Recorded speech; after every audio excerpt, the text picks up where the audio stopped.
All right, what is going on, ladies and gentlemen? How's it going? I'm Is There No One Else, and I am on the PTS, and I'm going to be testing the healing ward changes for you guys. I am keeping my build from 5.1.2 last week, the exact same as it currently is.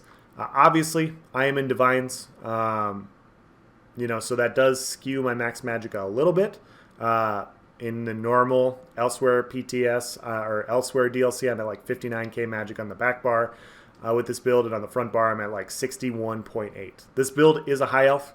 Normally on elsewhere my build is a dark elf, so I have 14.5k stamina. This one I have 11k, but as you guys all know, high elves have ridiculous stam sustain, so you can easily sustain with 11k stamina on a high elf because that's just what they do. So that's where the differences are. Obviously I was thinking about race changing, that's why I went with this.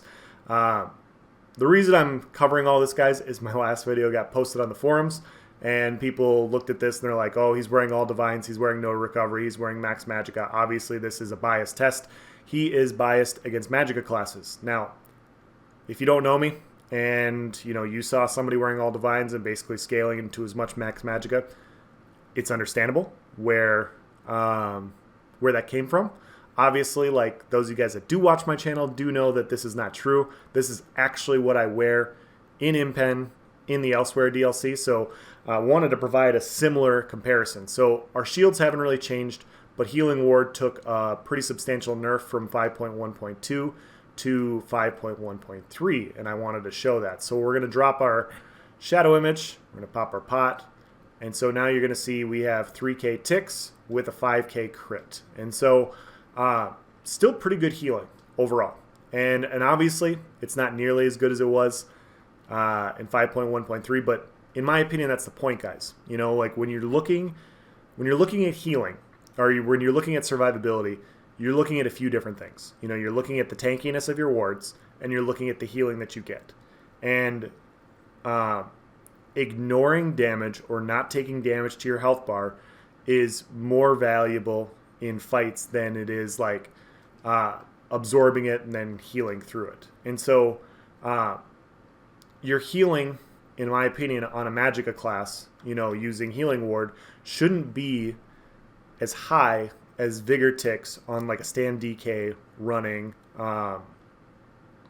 Major Mending. And the reason that is because you have access to a very high damage shield. And so if you combine, this one doesn't run high resistance wards. Magic and Nightblade's its own unique thing where it has a lot of damage mitigation with Shadow Image and Merciless. And if you run Dark Cloak, you have 10% plus 8% plus 15% damage mitigation. You don't really need to run super high resistances on a Magblade in order to have high survivability in open world PvP. You absolutely can.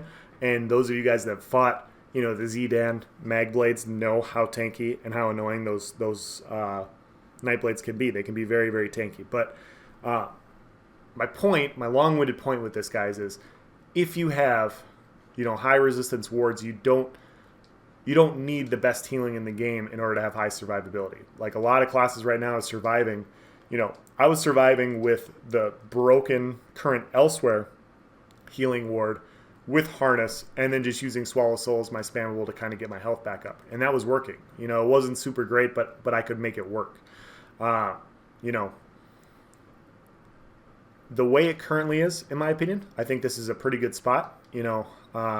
Obviously, like other builds, you're not going to utilize the healing as much, but other classes have high healing options.